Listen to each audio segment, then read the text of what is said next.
우리 함께 나눌 말씀은 예배소서 4장 7절부터 16절 말씀입니다. 우리 찾으시면 자리에서 일어나셔서 한 절씩 교독하도록 하겠습니다. 예배소서 4장 7절부터 16절의 말씀입니다. 한 절씩 교독할 때 제가 먼저 읽겠습니다. 우리 각 사람에게 그리스도의 선물의 분량대로 은혜를 주셨나니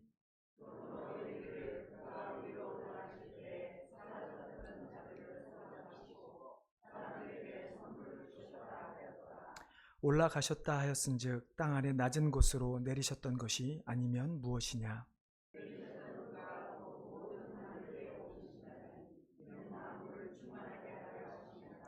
그가 어떤 사람은 사도로, 어떤 사람은 선지자로, 어떤 사람은 복음 전하는 자로, 어떤 사람은 목사와 교사로 삼으셨으니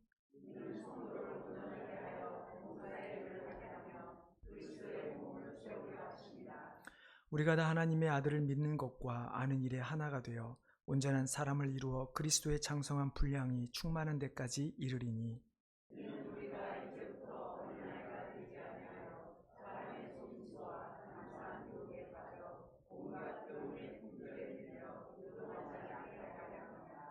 오직 사랑 안에서 참된 것을 하여 범사에 그에게까지 자랄지라. 그는 머리니 곧 그리스도라.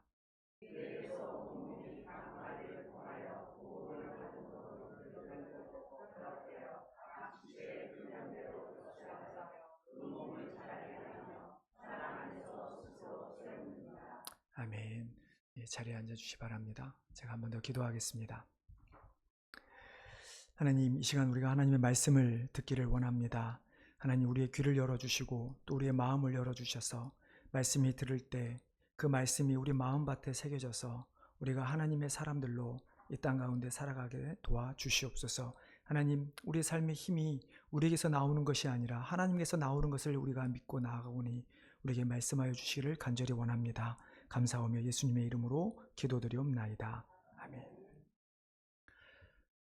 지금 계속해서 예배소서 말씀을 살펴보는 동안 바울이 끊임없이 강조했던 것, 그것은 바로 교회의 하나됨입니다.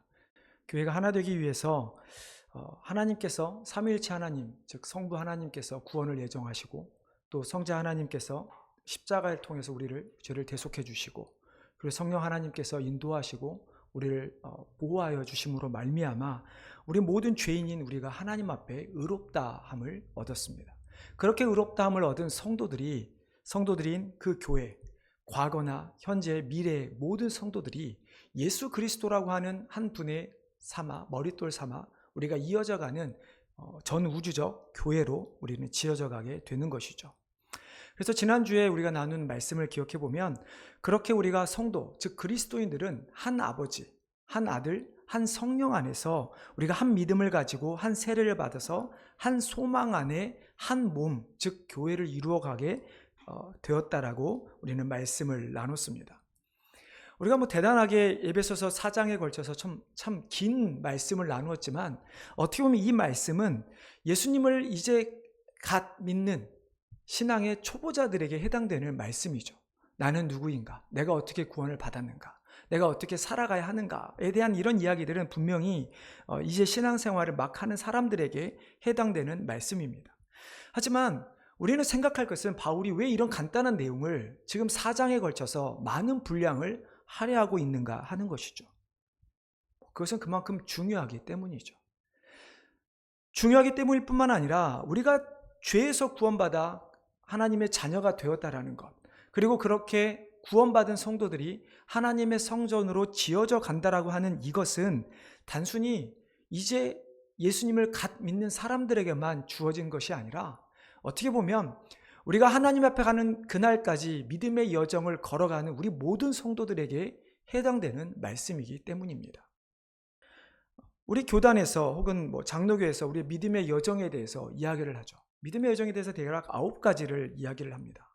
소명, 중생, 회심, 신앙, 칭의, 양자, 성화, 견인, 영화, 이런 9가지 단계를 이야기를 하지만 예전에도 한번 말씀드렸지만 이 9가지 단계라고 해서 이게 순차적으로 일어나는 것이 아니라 어떤 거는 동시에 또한 어떤 거는 앞뒤로 바뀌어서 일어날 수도 있습니다. 하지만 어쨌든 바울이 지금까지 4장 오늘 본문에 오기까지 나눈 말씀은 믿음의 여정 중에 6가지 부분, 즉 소명, 중생, 회심, 신앙, 칭의, 양자, 즉 하나님께서 우리를 부르시고 우리를 거듭나게 하셨을 뿐만 아니라 우리에게 죄에서 돌이켜서 하나님의 양자로 삼아주시는, 의롭다 칭하셨다라는 그 말씀에 대해서 우리가 함께 나눈 것이죠.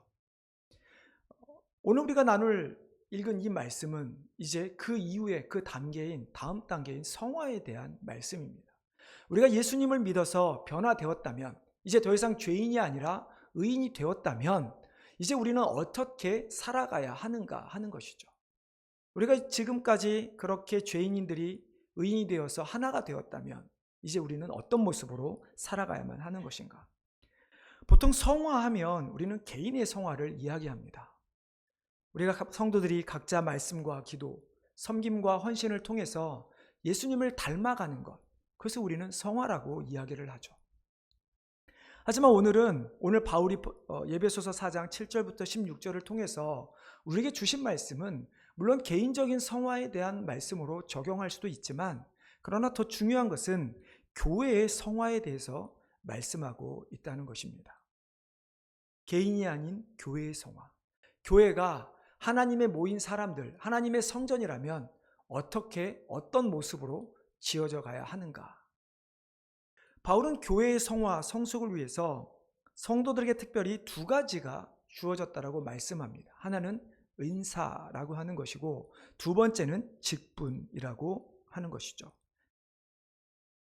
오늘 우리가 읽은 말씀을 보면 우리가 지난주까지 나눈 말씀과는 조금 약간은 좀 대조되는 듯한 모습을 보여줍니다. 지난주까지는 어떻게든지 하나 되어라, 어떤 모습이든 어떤 신분이든 어떤 인종이든 하나가 되어라 라고 이야기하는데, 오늘 본문에 보면 우리의 분량대로 혹은 각 사람이 다른 모습으로 부르심을 받았다라는 이야기들을 하는 것을 보게 되죠. 우리 다시 한번 7절, 8절 그리고 11절 말씀 한번 같이 읽어보겠습니다. 7절과 8절 2절과 11절입니다. 7절부터 읽겠습니다.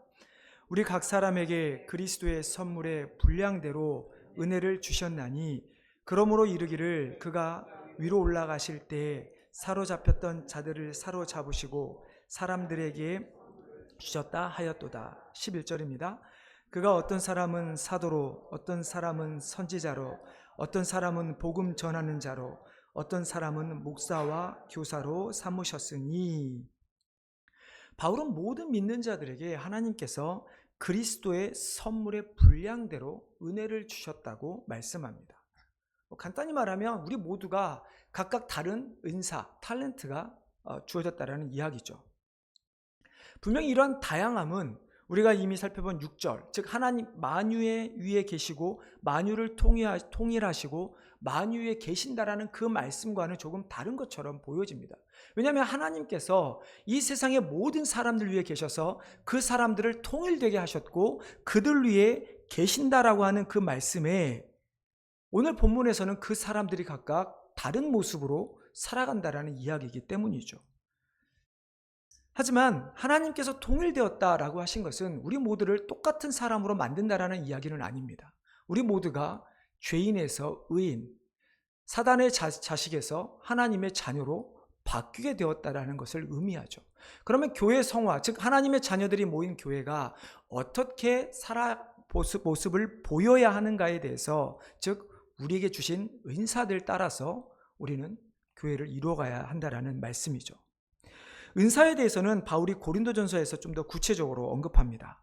어떤 사람에게는 성령으로 말미암아 지혜의 말씀을, 어떤 사람에게는 같은 성령을 따라 지식의 말씀을, 다른 사람에게는 같은 성령으로 믿음을, 어떤 사람에게는 한 성령으로 병 고치는 은사를, 어떤 사람에게는 능력 행함을, 어떤 사람에게는 예언함을, 어떤 사람에게는 영들 분별함을, 다른 사람에게는 각종 방언 말함을, 어떤 사람에게는 방언들 통역함을 주시나니라고 말씀하죠.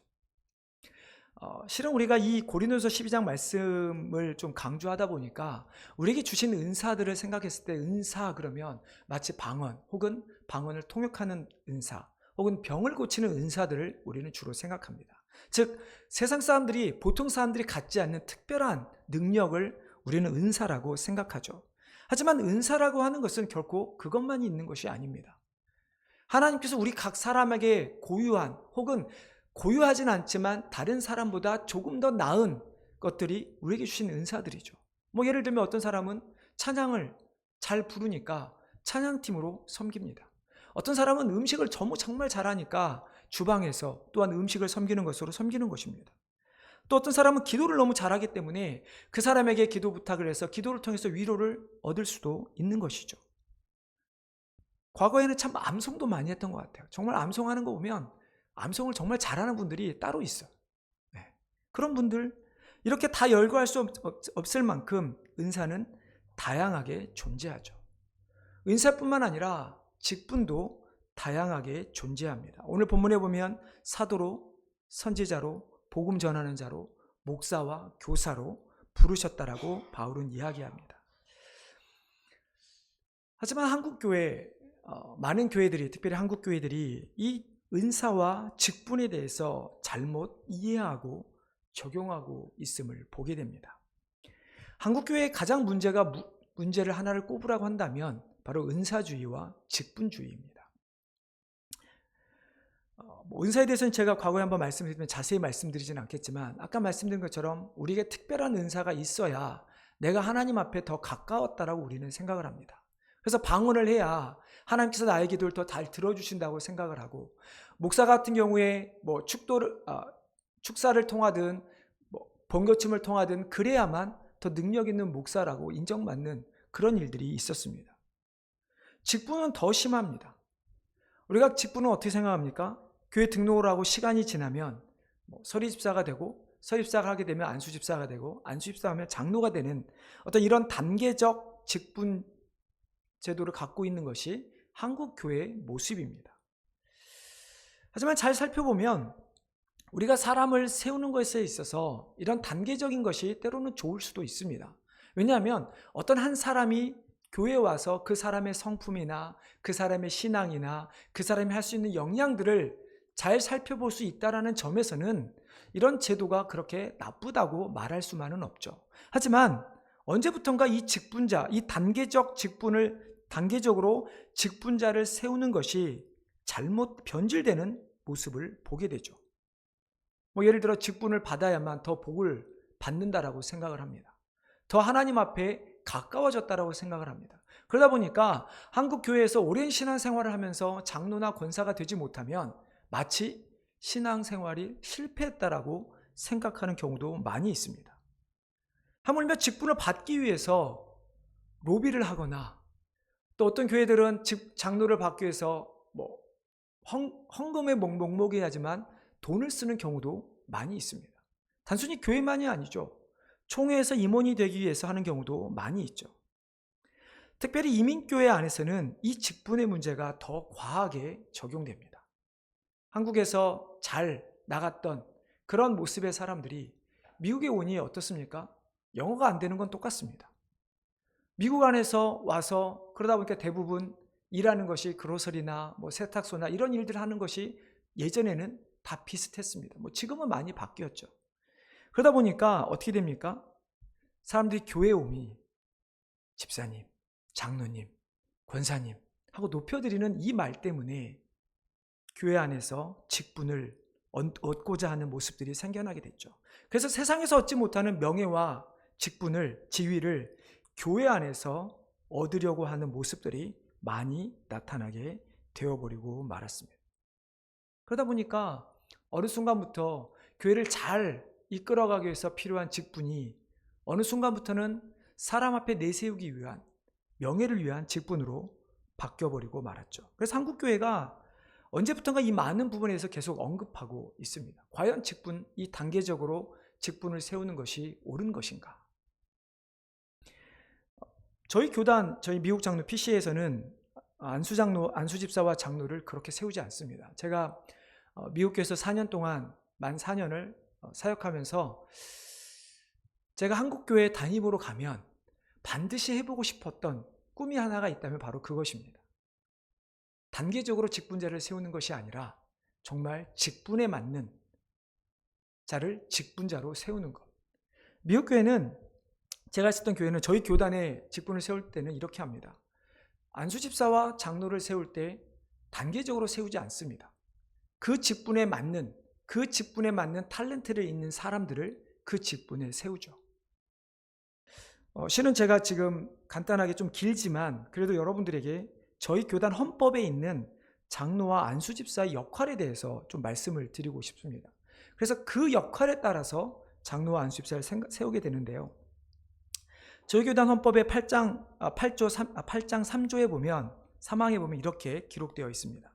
장로직, 이 장로라고 하는 것은 굳이 꼭 우리 시무장로님만 얘기하는 것이 아니라 목사인 티칭 엘더도 포함되는 것이죠.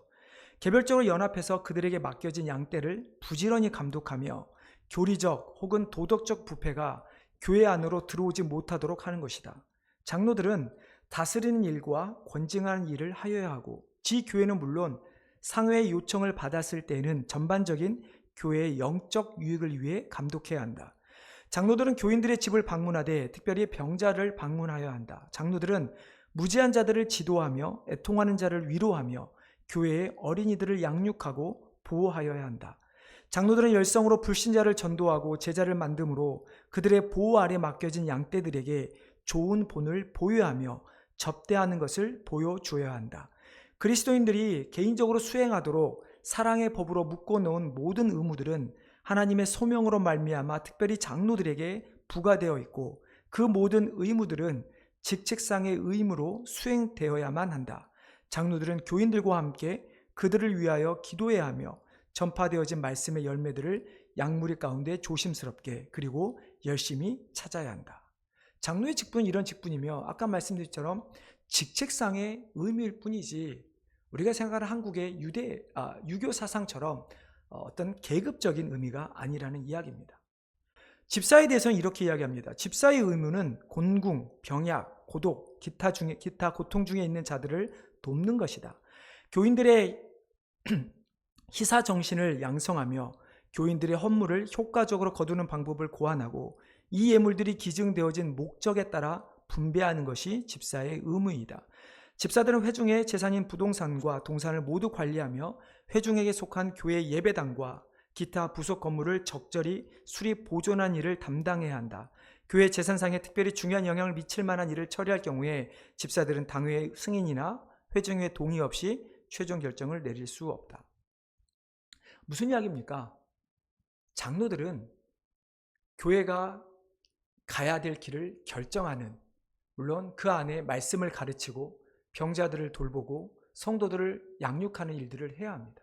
그렇지만 정말 중요한 것은 교회가 가야 될 길을 결정하는 역할들을 하는 것이 장로입니다. 안수집사의 역할은 우리가 영어로 하면 멀시 미니스트리라고 하죠.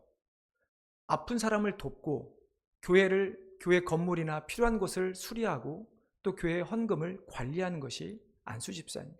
그렇기 때문에 분명하게 안수집사와 장로의 역할은 이렇게 분명하게 다른 것이죠. 그래서 이들을 세울 때는 그들의 은사에 맞게 그 직분을 감당할 수 있는 은사를 가진 사람들을 세우는 것이 우리 교단에서 말하는 직분이죠. 하지만 요즘 아까도 말씀드렸지만 한국 교회들은 많이 이게 바뀌어서 교회 어느 정도 오래 다니면 혹은 안수집사가 되면 그 다음에 장로가 된다는 그런 생각들이 우리 안에 잡혀있게 되는 것이 참 안타까울 따름입니다. 바울이 여러 모양의 사람들이 모인 교회의 하나됨을 이야기하면서 그들에게 이 은사와 직분에 대한 이야기를 하고 있는 것은 그렇게 교회 안에서 은사를 나타내고 직분을 가져서 높이 올라가라는 이야기가 아니라 그것을 가지고 우리는 하나다. 하지만 이 하나되는 통일성이 아닌 다양함을 포함한 하나됨을 우리에게 알려주고자 함인 것이죠. 이 다양함을 통해서 다시 한번 우리가 어떻게 보면 하나되기 위함인데요.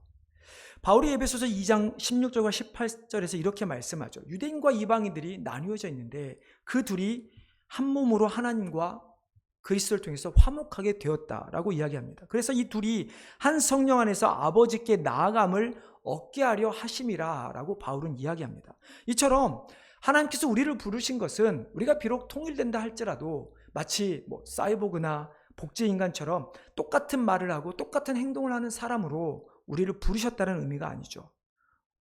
우리를 그리스도라고 하는 그 한 분을 통해서 구원받은 한 백성, 되었다라는 이야기인 것이고, 그렇기 때문에 우리는 비록 다양한 모습의 사람들, 우리가 태어난 것도 우리의 성격도 다르지만 그러나 우리는 분명하게 하나 되는 모습이 있어야 된다는 이야기입니다.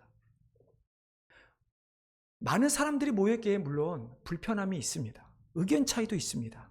하지만 중요한 것은 우리 모든 성도들이 조금씩 양보하며 신앙생활을 해나가야 한다는 이야기죠. 그러면 우리가 오늘 말씀을 통해 우리가 이 하나됨의 다양성, 하나됨의 성숙함을 통해 우리가 먼저 깨달은 것은 무엇일까요? 그것은 우리가 이미 다르지만 그 전에 우리는 이미 하나가 되었다는 사실입니다. 계속 나눈 말씀인 것처럼 세상의 기준으로 보면 우리는 다 각자 다릅니다. 세상의 기준뿐만 아니라 하나님께서 우리를 창조하셨을 때 다 다른 모양으로 다른 성격을 가지고 다른 은사를 가지고 창조하셨습니다. 근데 그런 우리가 하나님의 은혜로 하나가 되었다, 하나님의 성전을 이루는 하나가 되었다라는 것이죠. 그러면 이제 우리는 하나된 이 성전인 우리 교회가 어떻게 다양함 속으로 나아가야 하는가, 어떻게 다양함성을 가지고 또 성화되는 모습으로 나아가야 하는 것인가. 그것은 우리가 그 다양성 안에서 하나됨을 통해서 하나님의 뜻을 세상 사람들에게 나타내기 위함이라는 사실입니다. 요한복음 10장에서 예수님께서 말씀하셨죠. 지난번에도 말씀을 드렸습니다. 하나님께서 자신에게 주신 영광을 그들, 제자들, 즉 믿는 자들에게도 주셔서 하나님과 내가, 그리스도가 하나인 것처럼 그들도 하나됨을 나타내게 해달라고 예수님은 말씀하셨습니다. 왜 교회가 성도들이 다양을 가지고 하나됨을 세상에 보여야 합니까? 하나님을 나타내기 위함이죠. 하나님께서 거하실 성전을 확장해 가기 위함이라는 것입니다. 조금 더 구체적으로 어떤 교회의 성화를 통해서 우리가 왜 교회의 성화를 이루어야 하는 것인가, 그에 대한 구체적인 모습은 어떤 것일까요? 우리 12절부터 14절 말씀 한번 다시 같이 읽어보도록 하겠습니다. 교회가 왜 다양함을 가지고 성화되어야 되는가? 읽겠습니다. 이는 성도를 온전하게 하여 봉사의 일을 하게 하며 그리스도의 몸을 세우려 하심이라. 우리가 다 하나님의 아들을 믿는 것과 아는 일에 하나가 되어 온전한 사람을 이루어 그리스도의 장성한 분량에 충만한 데까지 이르리니, 이는 우리가 이제부터 어린아이가 되지 아니하며 사람의 속임수와 간사한 유혹에 빠져 교훈의 풍조에 요동치 않게 하려 함이라. 바울이 이 12절부터 14절에서 물론 다양한 말씀을 하지만 크게 두 가지를 이야기합니다. 교회 성화는 어떤 모습인가? 우리가 왜 다양성을 가지고 하나됨을 이루어야 하는가? 그것은 성도를 온전하게 하여 봉사의 일을 하게 하기 위함이라고 이야기하죠. 그리고 두 번째는 그렇게 함으로 그리스도의 몸을 세우게 하기 위함이라고 말씀하고 있습니다. 성도를 온전하게 하여 봉사 일을 할 뿐만 아니라 그리스도의 몸을 이루게 하는 것. 마치 이것이 아까 앞에 읽어듣던 목사 혹은 장로의 일처럼 보여질지도 모르겠습니다. 하지만 이것은 모든 성도가 감당해야 될 모습입니다. 우리가 쓰는 말 중에 평신도라고 하는 말이 있습니다. 앞으로 교회들이 평신도 사역을 해야 된다, 목사 중심이 아니라 평신도가 해야 된다라는 이야기를 합니다. 이 말조차도 어떻게 보면 좀 잘못 쓰여지고 있죠. 우리가 평신도라고 하는 의미는 그냥 모든 사람들이 같은 평등한 하나님의 도를 믿는 사람들이라고 하는 의미입니다. 근데 마치 목사와 장로와 구분해서 좀 계급정의처럼 잘못 사용되고 있는데요. 목사든 장로든 어떤 직분이든 마치 목사와 교사가 다른 직분일 뿐이듯이 모든 신자들 가운데 아무리 은사가 있다 할지라도 우리 모든 신자들은 같은 의미라는 이야기입니다. 그렇게 평신도라고 하는 이 말은 단순하게 직분자를 포함한 데 대한 반대의 의미가 아니라 하나님을 믿는 모든 백성들을 가리키는 의미라고 보아야만 하는 것이죠. 이처럼 모든 성도들에게 하나님께서는 은사와 직분을 가지고 다른 성도들을 세워가도록 하셨다라는 이야기입니다. 그렇다면 우리가 어떻게 합니까? 그저 옆에서 그래 힘들지, 잘해, 내가 기도할게, 이 정도의 말로만 하는 것이 아니라는 이야기입니다. 정말로 그 사람이 기쁘면 내 상황이 그렇지 않다 할지라도 같이 기뻐하고, 내가 슬퍼하지 않는 상황이 할지라도 정말 그 사람이 어려운 상황이며 함께 눈물을 흘리며 기도해야 한다는 것이죠. 그리고 우리가 그들이 넘어져 있다면 손을 내밀어 그들의 손을 잡아 일으켜 세울 수 있는 자들이 되어야 한다라고 하는 사실입니다. 우리가 다른 사람들을, 성도들이 세워져 가는 것을 어떻게 알 수 있을까요? 나의 모습을 통해, 내가 하는 말과 행실을 통해서 다른 성도들이 세워져 가는 것을 어떻게 알 수 있을까? 바울은 오늘 그 모습을 다른 사람들이 봉사를 하는 모습을 보고 알 수 있다라고 이야기를 합니다. 우리가 처음에는 그리스도를 믿는 것과 아는 일에 하나가 되어야 합니다.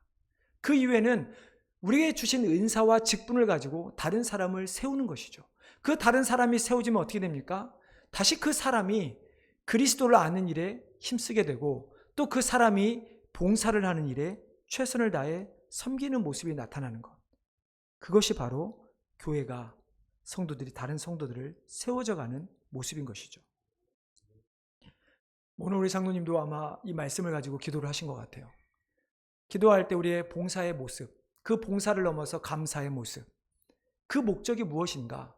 우리가 하나님 앞에 복을 받기 위해서 봉사를 하는 것이 아니라, 우리가 이미 복을 받은 우리가 다른 사람들, 아직 하나님을 알지 못하는 믿음이 연약한 자들을 세워서 그들 또한 하나님 앞에 온전히 축복받는 믿음의 사람으로 세워지기 위해 우리가 봉사를 하는 것이지, 우리가 결코 다른 종류의 복을 받기 위해 하는 것이 아니라는 이야기입니다.